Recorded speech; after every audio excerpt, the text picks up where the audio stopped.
Right అండి. పొన్నం ప్రభు గారు phone వచ్చిందా ఇంతకి? మాకంటే ముందు మీకే వస్తాయి కదా ఫస్ట్ మీకు వచ్చిన తర్వాత మాకు వస్తుంది. మాకు లీక్ వస్తుంది, మీకు ఫోన్ వస్తుంది. సార్. ప్రభుత్వాన్ని నడిపే అంశాలు మీ సహకారం కూడా కావాలతారు. ఎందుకంటే మీకు తెలుసు జర్నలిస్టుల పట్ల కూడా ఈ ప్రభుత్వం ఏ విధంగా not only individual TV or individual persons ఆ అంశం పట్ల కూడా స్వేచ్ఛ లేకుండా ఉండే ప్రజాస్వామ్యంలో మీరు అంటున్నారు కదా, ప్రజాస్వామ్యంలో ప్రశ్నించాలి, ప్రెజర్ గ్రూప్స్ ఉండాలి, ఉద్యమ సంఘాలు ఉండాలి, ఉద్యమ సంఘాలకు అవకాశం కల్పించాలి. వాళ్ళు ఏవైతే సమస్యల పట్ల చెప్తున్న దాన్ని వినాలి. వింటే సరిపోదు, వాటిని కొన్నిటిని పరిష్కరించాల్సిన బాధ్యత కూడా. కేవలం వింట మాత్రం చేస్తే నష్టం కూడా జరుగుతుంది.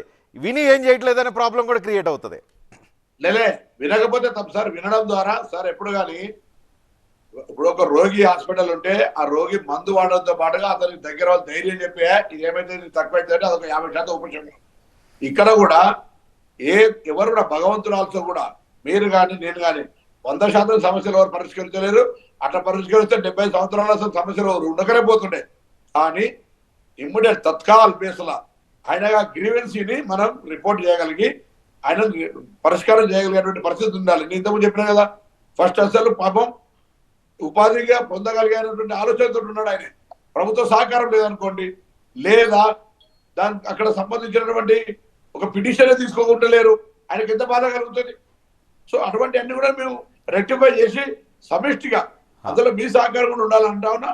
మేము ఏదైనా తప్పు చేస్తుంటే మరి సరైన విధంగా నడిపే బాధ్యత జర్నలిస్టులకు సంబంధించిన వ్యవస్థలు కూడా ఉంది. కాబట్టి మేము అందరం కూడా మా నాయకత్వం సమిష్టిగా ఇప్పుడు నేను చెప్పినట్టుగా పెద్ద నాయకత్వం ఇంత గట్టిగా కష్టపడి వాళ్ళ మొత్తం వ్యవస్థను ఇక్కడ పెట్టిన తర్వాత వాళ్ళ విశ్వాసాన్ని మేము కూడా కోల్పోకుండా న్యాయంగా ప్రజలకు సేవ చేసే విధంగా మా పరిపాలన కొనసాగాల్సిన అవసరం ఉంది.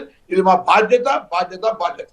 Right right congratulation and thank you very much and best of luck Ponnam Prabhakar గారు.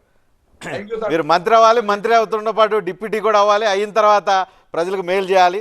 మీ ఎవరైతే ప్రధానమైన సామాజిక బీసీ సామాజిక వర్గానికి కూడా ఎంతో కొంత చేయాలని చెప్పి కోరుకున్నాను. Thank you very much.